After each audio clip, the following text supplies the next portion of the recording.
ഇപ്പോഴത്തെ ഒരു ട്രെൻഡ് തന്നെയാണ് ചില പ്രോബയോട്ടിക്കുകൾ നമ്മൾ വാങ്ങിച്ചുപയോഗിക്കുക. പ്രത്യേകിച്ച് അക്രമാൻസിയ, മുസിനിഫില പോലുള്ള പ്രോബയോട്ടിക്കുകൾ ആമസോണിൽ സുലഭമാണ്.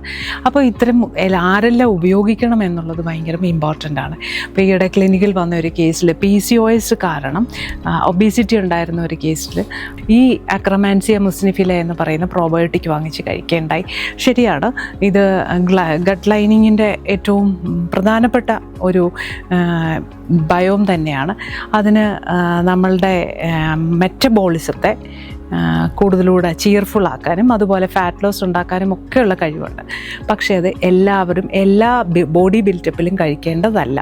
അതുപോലെ തന്നെ ഇത് പാർക്കിൻസൺസ് അതുപോലുള്ള ന്യൂറോ ഡീജനറേറ്റീവ് കണ്ടീഷൻസ് ഉള്ള ഫാമിലിയിൽ നിന്നുള്ള ആളുകളാണ് ഇതുപോലത്തെ പ്രോബയോട്ടിക് കഴിച്ചുകൂടാ. ഓക്കെ, അപ്പോൾ അവരിൽ ഓൾറെഡി അതിൻ്റെ ഒരു സ്പൈക്കും ഡിഫിക്കൽട്ടീസും ഒക്കെ ഉണ്ടാവും. ആ ഓൾട്ടേർഡ് സ്റ്റേജിൽ വീണ്ടും അത് തന്നെ കൊടുക്കുകയാണെങ്കിൽ അത് അപകടങ്ങൾ സൃഷ്ടിക്കും. അതായത് ഈ ഒരു കുട്ടി ഒബീസിറ്റി ആയിരുന്നു, PCOS ഉണ്ടായിരുന്നു.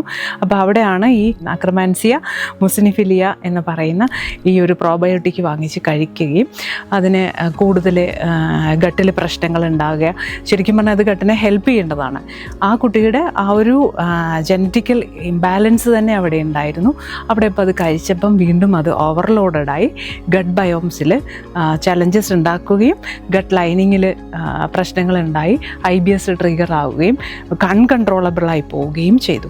അപ്പോൾ അങ്ങനത്തെ സിറ്റുവേഷൻസ് നിങ്ങൾ എന്ത് കഴിക്കണം എന്നുള്ളത് പ്രോപ്പറായി അഡ്വൈസ് എടുത്ത് അത് നിങ്ങൾക്ക് വേണ്ടതാണെന്ന് ഉറപ്പ് വരുത്തിയിട്ട് മാത്രം കഴിക്കുക. ശരിയാണ്, ഈ ഒരു പ്രോബയോട്ടിക് നമ്മളുടെ മെറ്റബോളിസത്തെ ത്വരിതപ്പെടുത്തി നിങ്ങളുടെ ബോഡി വെയ്റ്റിനെയൊക്കെ കുറയ്ക്കാൻ സഹായിക്കും.